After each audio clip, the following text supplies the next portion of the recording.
정말 하루아침에 갑자기 부동산 시장에 반전이 일어났습니다. 국방부가 수도권의 군사시설 보호구역과 또 성남시 수정구에 있는 서울공항 인근 비행안전구역을 변경 고시함에 따라서 분당구 야탑동, 임해동 일부 지역의 고도 제한이 완화됐는데요. 해당 지역이 무려 9개 지역으로 여의도 면적의 1.4배 정도 되는 아주 큰 땅이 혜택을 보게 됐습니다. 그동안 건물을 아예 지을 수 없거나 또는 고도 제한으로 낮게만 지어야 했었는데 이번 조치로 모두 풀리게 된 겁니다. 자, 과연 이것이 호재일까요? 아니면 국가 안보의 구멍일까요? 말들이 많지만 일단 비행안전구역이 변경되면서 부동산적으로 이익을 보는 지역에서는 환호하고 있습니다. 분당구 임해동의 예를 들면 국방부 장관이 지정하는 비행안전 2구역에 해당이 됐었기 때문에 건물을 지어도 45m 이상 짓지를 못했는데 이번 조치로 비행안전 6구역으로 완화되면서 지상에서 152m로 지을 수 있으니까 한 3배 이상 높이가 올라간 겁니다. 그러니까 이 지역에 재건축을 하려면 15층에서 한 20층 정도밖에 못 짓게 되어 있었는데 이제는 45층 정도까지 높게 지을 수 있게 되면서 재건축 사업성이 아주 크게 좋아진 겁니다. 비행안전구역 해제와 변경으로 인해서 들썩이는 지역이 어디냐? 서울은 중랑구와 송파구 쪽입니다. 중랑구는 면목동, 망우동 일대고요. 송파구는 석천동, 송파동, 가락동 일대. 자, 강남구는 수서동, 유련동, 자곡동, 세곡동 이 일대가 좀 들썩이고 있죠. 그리고 경기도 쪽으로 가면 성남시는 구미동, 임해동, 야탑동, 신흥동, 태평동 일대고 그리고 용인시도 포함이 됐는데 마북동 일대, 또 수지구의 죽전동, 기흥구의 언남동 이렇게 13개 필지가 해제 대상에서 포함이 됐습니다. 용인시의 경우 현재까지는 개발이나 정비 계획이 크게 없기 때문에 실질적인 영향이 크지 않겠지만 앞으로는 영향이 꽤 클 겁니다. 이제 이걸 바탕으로 개발이 이루어지기 때문에 그렇죠. 자, 여러분 잘 아시다시피 2013년에 잠실 롯데타워가 지어지면서 활주로 각도가 조금 조정이 됐었죠. 그때 일부 지역을 풀어줬고 그동안 남아있던 지역을 12년이 지난 지금 풀어준 겁니다. 자, 이렇게 되면 일기 신도시의 재건축 시장의 판도가 완전히 바뀝니다. 부동산 시장의 대변화라고 할 수 있겠는데 그동안 일기 신도시 분당의 재건축 그 선도지구를 선정했지만 속도가 붙질 않았었고 또 용적률을 올려준다고 해도 결국 재건축 분담금이 기존 조합원의 발목을 잡았었는데 이제 이 문제가 어느 정도 사라졌다라고 봐야 됩니다. 저희 채널에 분당 지역에 사시는 분들이 재건축을 두고 주민 간의 갈등의 제보가 정말 많이 왔었습니다. 나는 돈이 없어서 재건축을 하기 싫은데 막 밀어붙인다. 이거 취재 좀 해달라. 나는 정말 여기서 쫓겨나기 싫다. 돈이 없으면 쫓겨나니까요. 쫓겨나기 싫은데 재건축을 하게 되면 나는 어디로 가면 좋으냐. 이런 여러 가지 의견들이 제보로 왔었습니다. 이제 고도 제한이 해제됐기 때문에 사업성이 좀 더 좋아진 거죠. 자, 발표 하루 만에 호가가 2, 3억씩 뛰었고요. 매물도 다시 쑥 들어가는 상황입니다. 정말 부동산 시장이 뭔가 잠잠해질만 하면 이렇게 호재들이 터지면서 계속 들썩이고 있는 겁니다. 자, 분당 말고 서울 강남권도 뭔가 집중이 되고 있는데 이번 조치로 인해서 갑자기 뭐가 확 좋아지었다라고 할 수는 없겠지만 앞으로 이 그린벨트 해제 같은 특단의 조치도 나올 수가 있다라고 저는 봅니다. 비행안전구역 해제, 변경 그 뒤에 목표가 뭐겠습니까? 그린벨트 해제일 가능성이 매우 높습니다. 이걸 괜히 풀어주진 않았겠죠. 앞으로 이 지역의 아파트값 좀 더 오를 가능성이 높습니다. 다만 한 가지 뭐냐? 이렇게 많은 아파트를 공급하기 위해서 이런 조치를 취하고 있는데 가만히 생각하면 아파트값 안정이 아니라 부양이 될 수가 있겠죠. 서울 강동구에 지난 몇 년 동안 정말 많은 아파트들이 지어졌습니다. 그런데 공급이 많으면 아파트 값이 내려간다. 이게 아니라 아파트 공급이 많으니까 아파트 값이 내려간 게 아니라 오히려 엄청나게 올랐습니다. 그런데 정말 염려스러운 게 지금 경기 상황으로 봤을 때 이 많은 아파트의 공급가를 다 받아줄 여력이 있는지 이거 정말 심각하게 생각해 봐야 되는 문제입니다. 일단 분당의 경우 재건축의 속도가 좀 빨라질 겁니다. 몇 년 전부터 추진해오던 이 고도 제한이 갑자기 풀렸기 때문에 분당의 부동산 시장의 판도가 완전히 바뀌었다 이 말씀을 드립니다. 그런데 좀 걱정스러운 게 일산이나 다른 일기 신도시의 재건축 문제가 좀 남아있죠. 여기는 상당히 지금 어렵습니다. 여러 가지 사업성이 나오지 않기 때문에 참 어렵습니다. 일산에 사시는 분들이 이 문제로 상당히 고민이 많습니다. 자, 아파트 값이 오른다고 하니까 이거 사야 되는 거 아니냐? 아니면 좀 더 기다려야 되는 거 아니냐? 이런 질문 하시는 분들이 정말 많습니다. 어떻게 해야 할까요? 더 오르기 전에 집을 사자니 대출도 안 나오고 현금 주고 사자니 집값이 너무 비싸졌기 때문에 돈도 없고 이거 정말 답답한 일입니다. 자, 그 이야기 하기 전에 오늘 속보가 떴죠. 중요한 부분을 짚어드리겠습니다. 서울시가 주택 공급 속도를 좀 더 끌어올리기 위해서 또다시 규제 완화 대책을 내놨습니다. 도시정비 사업에 대한 규제를 대폭 풀고 행정지원을 강화하는 신속통합기획 2.0을 본격 가동한다라고 밝혔는데 그동안 신통기획을 통해서 정비사업 기간을 18.5년에서 대폭 5.5년 정도 줄어들도록 가능하게 했죠. 오늘 발표한 신통기획 시즌2는 인허가 개선과 규제 혁신을 통해서 기간을 추가로 1년 더 단축하는 것이 핵심입니다. 자, 규제가 아니라 규제 완화로 정면 승부를 택한 거죠. 이렇게 재개발 재건축의 속도를 12년 정도로 확 줄이게 되면 앞으로 6년 동안 2031년까지 31만 호의 착공이 가능하다라고 서울시가 판단했습니다. 오늘 발표의 핵심은 2035년까지 지금부터 10년 후까지 37만 7천 호 준공을 하겠다라는 겁니다. 특히 요즘 정말 말이 많은 한강벨트 등 선호 지역에 6년 동안 20만 호를 집중적으로 착공할 계획이다 라고 밝혔는데, 자, 세 가지입니다. 첫 번째, 인허가 절차를 폐지하고 간소화하겠다는 겁니다. 환경영향평가 초안검토 회의를 생략하고 심의기간을 한 2달 정도 이상 줄이면서 약 1년 정도의 추가 단축 기반을 만들었고, 여러 차례 관리처분 단계를 한 번으로 줄여서 시간을 땡긴다라는 전략입니다. 사실 이런 절차가 너무 복잡하고 길었었기 때문에 재건축을 하다가 늙어 죽는다라는 얘기들도 많은 겁니다. 자, 두 번째, 협의, 검증을 신속화하겠다. 사업 시행 인가 과정에서 부서간의 이견이 발생하면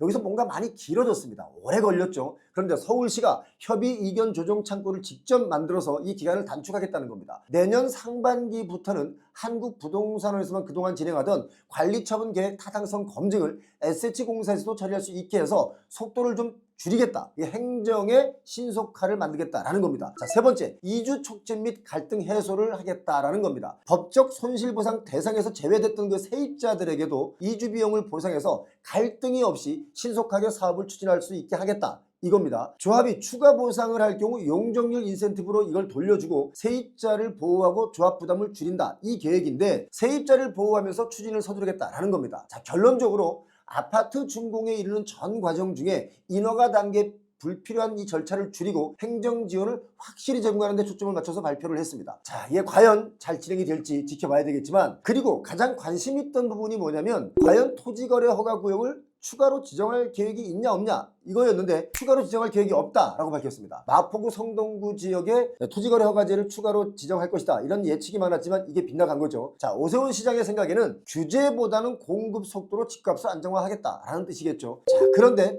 토제 추가 지정을 하지 않겠다, 이런 서울시와 토제 지정을 국토부도 할 수 있게 바꾼 지난 정부 정책이 이게 상충할 수 있는 부분이죠. 이 부분은 좀 더 지켜봐야 알겠지만, 일단 서울시 발표는 추가 규제 지역은 없다라고 발표를 한 겁니다. 자, 지금 서울 아파트 시장은 사야 되느냐, 좀 더 미뤄서 나중에 사야 되느냐, 이걸 두고 고민하는 분들이 정말 많습니다. 제가 그저께 길을 가는데 몇 사람이 저를 붙잡고 물어보는 게 바로 이 질문이었습니다. 자, 사야 되느냐 말아야 되느냐 하나하나 짚어보죠. 지금 경제 상황이 상당히 불확실합니다. 여러분도 잘 알고 계시죠. 미국이 분위기가 정말 심상치 않기 때문인데, 공무원 월급을 못 주는 셔트다운이 초읽기에 들어갔습니다. 미국 공무원들이 또 대량 해고될 수 있다, 이런 시나리오마저도 테이블 위에 올라와 있는데, 또 최근 며칠 사이에는 관세 압박, 또 3,500억 불의 투자 압박으로 이 환율도 지금 불안해졌습니다. 달러는 분명히 약세인데도 불구하고 원달러 환율은 원화 가치가 많이 하락하고 있죠. 제가 좀 전에 확인하고 들어오니까 1,410원이었습니다. 어제보다도 더 올랐죠. 자, 이런 와중에 우리 아파트 시장도 지금 너무너무 불안한 시장이죠. 627 대출 규제 발표했을 때 서울 아파트 거래량이 대폭 줄어들었고, 그 불통이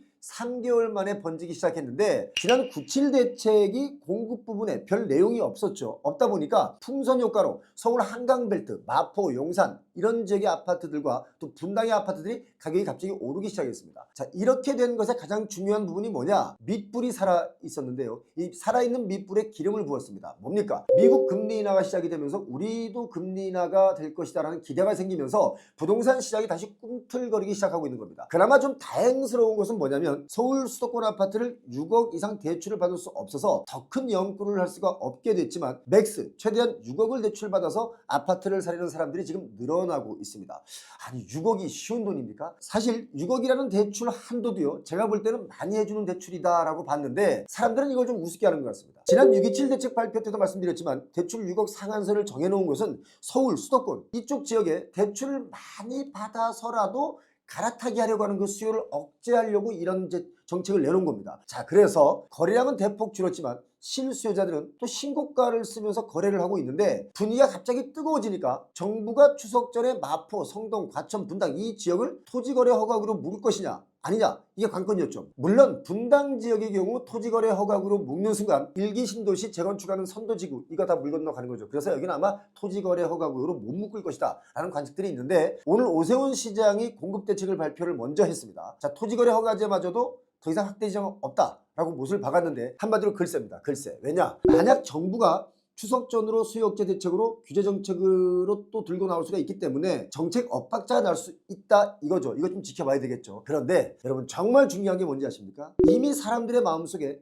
자산을 일구는 가장 확실한 방법은 아파트를 사는 것밖에 없다라는 심리가 있습니다. 주식을 하는 것도 결국 아파트를 사거나 갈아타기를 위한 징검다리 투자라는 인식이 아주 가득합니다. 그래서 웬만한 대책을 발표해서는 이 올라가는 서울 아파트값, 특히 강변 쪽에 한강변 쪽의 아파트값을 막을 수가 없을 수도 있습니다. 대책이 강하면 강할수록 일시적으로 잠시 움츠러들었다가 이내 다시 신고가 거래를 신고를 했다가 매수자들이 모여들고 달라붙으면 또 취소하는 이런 세력들이 있기 때문에 사람들은 불안 심리로 인해서 더욱더 아파트 하고 있는 겁니다. 그런데 여러분 이런 분위기 정말 위험한 겁니다. 이게 바로 버블인데도 불구하고 버블인지도 모르고 사람들은 지금 달려들고 있고 이미 이 높아진 이 가격을 기정사실화하고 있습니다. 이재명 정부의 첫 번째 부동산 대책 6.27 대출 규제가 발표된 지 3개월이 흘렀습니다. 이 대책이 전례 없는 초고강도 대책이다라는 평가가 많았죠. 그런데 지금 전개되는 이 상황은 뭡니까? 정책이 심리를 이기지 못한다라는 건데 또다시 이렇게 아파트값이 들썩이면 여러분 이건 정말 망국으로 가는 길입니다. 물론 최근 2, 3년 동안 서울 한강벨트 빼고 또 수도권의 주요 몇 개 빼고는 아파트값이 크게 오른 지역이 없습니다. 그런데 최근 거래량 추세로 보니까 9월 거래량이 8월 거래량을 넘어설 것 같습니다. 서울은 한 6천 건 정도, 경기도는 12,000건에서 13,000건 정도로 거래가 될 것 같은데 최근 한 달 동안 전국의 아파트값 상승률을 뽑아서 상위 10곳을 봤더니 어디냐? 서울 성동구, 성남 분당 여기도 많이 올랐습니다. 서울 송파, 경기 과천, 서울 광진, 서울 서초, 서울 양천, 서울 마포, 안양 동안, 서울 용산 이렇게 순서대로 올랐는데 이른바 똘똘한 한 채로 이사 가려고 하는 사람들이 이 지역으로 집중되고 있다라는 뜻이겠죠. 결국 대출 규제의 효과는 거래량 감소 외에 가격 안정에는 도움을 주지 못했다라는 결론이 나옵니다. 자, 지난 97 공급 대책이 정말 실망스러웠죠. 공급이 아니었습니다. 그리고 앞으로 더 센 규제가 예고되고 있기 때문에 사람들 심리가 뭐냐? 지금 집을 안 사면 이거 큰일 나겠는데? 라는 인식이 불안감으로 번지기 시작했습니다. 자, 그런데 여러분 이거 생각해 보겠습니다. 제가 앞서 말씀드린 대로 지금 경제 상황이 상당히 어렵습니다. 미국의 관세 압박, 투자 압박 이것으로 아주 불투명하죠. 그리고 여기저기 대기업들도 인원 감축을 하고 있습니다. 돈 나올 구멍이 없습니다. 그런데 집값만 계속 올라간다는 거 이거 이상하지 않습니까? 너무 이상하지 않습니까? 집값 초급등 시기였던 문재인 정부 때를 보면 기준금리가 0.5% 평생 다시 볼 수 없는 초저금리였습니다. 그리고 코로나 전까지는 경제 성장률도 3%대였기 때문에 그나마 안정적인 경제 상황이었죠. 하지만 지금은 1%대 이하입니다. 0.8, 0.9 전망하고 있죠. 저성장 장기화 국면에 접어들었는데 또 자영업자 폐업은 100만이 넘었습니다. 정말 어려운 경제 상황이 돌아가고 있습니다. 최근에 주식시장이 좀 올랐습니다. 주식시장이 올랐다고는 하지만 코스피 종목 중에 일부고요. 또 그 종목으로 돈을 번 사람들도 있지만 잃은 사람들도 있습니다. 시가총액으로 본다면 다들 많이 이익을 본 것 같지만 실상은 또 그렇지도 않다는 겁니다. 그리고 지금 이 시기에 미국 주식 고점 논란이 일어나기 시작했죠. 이런 논란이 있고 나면 반드시 폭락 수준의 충격이 옵니다. 자, 우리나라 올해 3분기 코스피가 10% 넘게 올라가면서 사상 최고치를 달리고 있습니다. 지난 금요일도 보니까 푹 빠졌다가 오늘 월요일 보니까 갑자기 또 막 올라갑니다. 아니 금요일날 그렇게 막 바쁘게 매도했으면 월요일날 이걸 왜 삽니까? 그런데 막 삽니다. 이 정도로 정신이 없습니다. 지금 개인 투자자들은 역대 최대 규모의 매도를 하고 있습니다. 국내 증시에서 발을 빼고 있는데 주식시장에서 발을 빼는 사람들은 보통 그 ETF로 보자면 하락에 베팅하거나 해외 주식이나 다른 안전자산으로 눈을 돌리고 있는데 구체적인 수치를 말씀드릴게요. 개인 투자자가 지난 3개월 동안 코스피 시장에서 총 17조 6,580억 원을 순매도했습니다. 던졌습니다. 거래소 관련 통계를 집계한 1998년 이후 3분기 기준 최대 규모의 매도런이 온 겁니다. 주식시장이 오르는데 매도런이 있는 거죠. 자, 이걸 반대로 해석하면 주식 오르는 것을 기회로 청산을 하고 다른 자산 시장으로 옮겨간다는 것인데 이게 부동산으로 오는 사람들의 숫자 이거 많지 않습니다. 해외 주식으로 하는 분들이 많죠. 또 부동산으로 오는 사람들은 빚을 최소화해서 고가에 질러서 살 수 있겠지만 그 인원도 역시 한정되어 있다는 겁니다. 다시 말씀드려서 지금 아파트 가격이 들썩인다는 뉴스가 많이 나오지만 절대 20년, 21년 때처럼 영끌로 따라붙어서는 정말 위험하다는 말씀을 드립니다. 물론 빚을 감당 가능한 수준에서 사는 경우라면 모르겠지만 무분별하게 마냥 더 오를 것이다 라고 해서 영끌을 하면 이거 정말 여러분 큰 코 다칠 상황에 그런 시기에 놓여져 있습니다. 자, 지금 정말 여러분이 잘 보셔야 하는 것은 뭔지 아십니까? 바로 차트가 꺾였다는 겁니다. 9월 가격 지수가 꺾였습니다. 이 자료는 추석 연휴 기간에 자세하게 제가 알려드리겠습니다. 그래서 지금 딱 두 가지 방향의 상황에 놓여 있습니다. 첫 번째, 풀리는 유동성으로 돈의 가치가 하락하는 것. 그래서 집이든 주식이든 뭐든 사놔야 하는 거 아니냐, 이런 의견과 또 반대로 거품 논란이 자산 가치에 폭락이 올 수 있다는 거, 이렇게 두 가지로 나눠져 있습니다. 여러분은 어떤 선택을 하시겠습니까? 제 생각은 양단 간의 결정이 아니라 포지션을 좀 더 넓게 보는 시각이 필요하다고 봅니다. 둘 다 가능하기 때문에 그렇습니다. 자, 서울시도 정부도 부동산 대책을 쏟아내고 있습니다. 정부는 수요 억제, 서울시는 공급을 늘리는 방향을 대책을 내놓고 있는데, 이렇게 대책을 서로 발빠르게 내놓는 이유는 부동산 시장 분위기가 정말 심상치 않기 때문입니다. 지방은 미분양이 쌓이고 있고 서울과 수도권은 뭔가 분위기가 이상해지고 있는데, 일단 수도권의 분양가부터 체크를 해보니까 정말 깜짝 놀랄만한 숫자입니다. 최근 경기도 광명의 새 아파트 분양가가 전용 면적 84제곱미터 기준으로 얼마냐? 16억 원입니다. 전용 84가 16억 수준이다. 이 가격은 3년 전에 분양했던 강동구 두천동의 올림픽파크 포레온의 분양가보다 무려 3억 정도가 더 높습니다. 그런데 이런 상황이면 이게 미분양이 나야 정상적인 시장이라고 볼 수 있는데, 청약 경쟁률을 보니까 평균이 7대1이고 전용 84만 놓고 보자면 23대1인 것도 있습니다. 시장이 정말 정상적이지가 않다라는 겁니다. 물가도 오르고 다 오르는 상황을 감안한다고 하더라도 이건 좀 이상하다라는 거죠. 실거래가를 알려주는 플랫폼에서 2029년 5월 입주 예정인 철산역 자이 이 월간 방문수를 보니까 하루에 3,700명이 넘게 여기를 둘러보고 있는데 1등입니다. 1등. 이 정도로 사람들의 관심이 뜨겁다라는 뜻인데, 사람들이 관심이 높은 이유가 여러 가지가 있겠지만 아마도 여기는 뭔데 이렇게 비싸라는 심리도 있고, 또 금리 내린다고 하는데 여기를 사볼까 하는 마음도 있을 겁니다. 2년 전 2023년에 분양했던 광명 센트럴 아이파크, 여기 분양가가 전용 84제곱미터가 한 12억 7천만 원 선이었습니다. 1년 전인 24년 작년 1월에 분양했던 광명 자이 힐스테이트 SK뷰, 여기가 전용 84 분양가가 12억 3,500만 원 수준이었습니다. 이렇게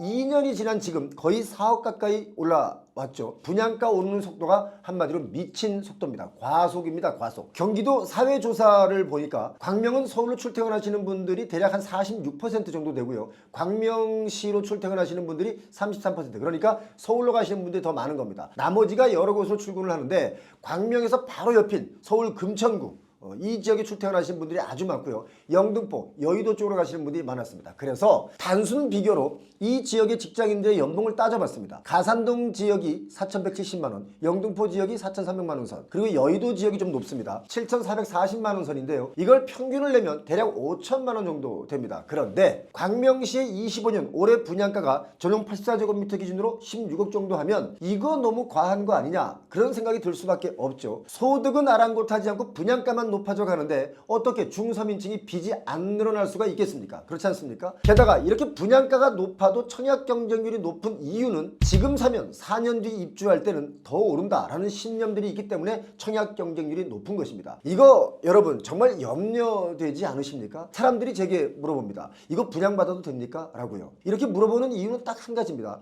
이거 놓치면 혹시 몇 년 뒤엔 84제곱미터를 한 20억에 분양하는 거 아닐까 하는 불안감 때문에 물어보는 겁니다. 이거 정말 신기한 일이다 라고 저는 보는데, 아파트 값이 물가가 오르니까 좀 오른다, 이건 제가 이해하겠는데, 일반 물가, 그러니까 우리 소득이 늘어나는 수준보다 훨씬 더 가파르게 오르니까 과연 이게 정상적인 시장이냐 하는 의구심 여러분 안 드십니까? 지금 미국 시장도 AI 열풍으로 관련주들이 정말 많이 올랐죠. 며칠 전에 깜짝 놀랐습니다. 드디어 전 세계적으로 가장 빠르게 한 개 단일 회사 시가총액이 4조 4,600억 달러를 넘어섰습니다. 우리나라 국가 GDP가 1조 7,100억 달러입니다. 자, 우리나라 전체 경제 규모보다 한 개 회사 하나가 2.6배나 더 높은 가치를 가졌다, 이건데 이거 정말 여러분 놀라운 일 아닙니까? 아니, 시가총액이랑 비교하지 말고 매출과 이익 규모로 비교해 보겠습니다. 엔비디아의 2025 회계연도 전체 매출은 1,305억 달러 수준입니다. 우리 돈으로 138조 3천억 정도 되죠. 당기순이익, 이익이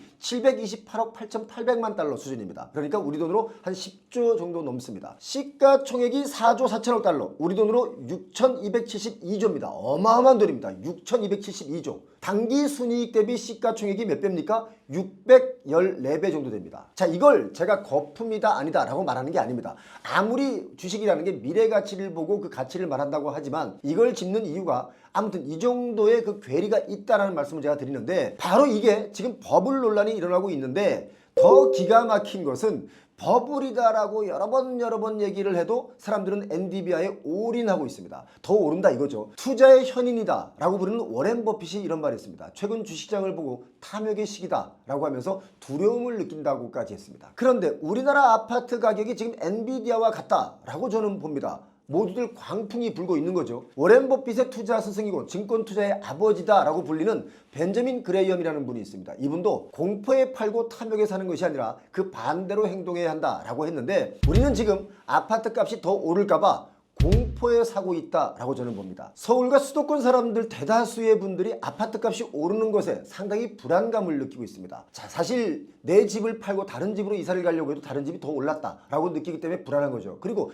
자식을 생각하니까, 자녀분들을 생각하니까 아파트 값이 오르면 내 아들, 딸들은 도대체 어떻게 집을 마련하느냐, 이 문제로 상당히 불안해하고 있습니다. 집이 있는 사람들은 아파트 값이 오르면 좋아하지 않느냐라고 하시는 분도 있는데 사실은 그분들 중에도 불안해하시는 분들이 많습니다. 집이 있는데 떨어질까 불안해하는 분들도 계시겠죠. 갭 투기를 해놓은 분들이거나 고점에 사신 분들은 집이 떨어질까 또 불안해합니다. 아무튼 대다수는 불안해합니다. 지금 우리나라 부동산 시장, 특히 아파트 시장이 몹시 불안합니다. 여러분은 괜찮으십니까? 소득이 늘어난 것보다 아파트 값이 오르는 것이 너무 가파릅니다. 그런데 우리가 한 가지 짚고 넘어가야 되는 부분이 있죠. 아파트 값이 저렴해지길 바라지만 우리들의 눈높이는 올라가고 있고요. 의식도 많이 향상되어 있어서 그 욕구를 채우려면 건축비가 상승할 수밖에 없습니다. 사람들의 눈높이에 맞추려다 보니까 건축비는 당연히 올라가는 거죠. 간단한 예를 들어서 아파트에 커뮤니티 다 있으면 좋죠. 헬스클럽 있으면 좋고, 식당, 카페, 심지어 수영장 있으면 더 좋습니다. 자재는 또 다 좋은 걸로 쓰면 좋은 거죠. 그렇지 않습니까? 그런데 이런 거 다 공사비가 오르는 원인 중에 하나인 겁니다. 또 요즘은 여러 가지 법이 개정되고 있는데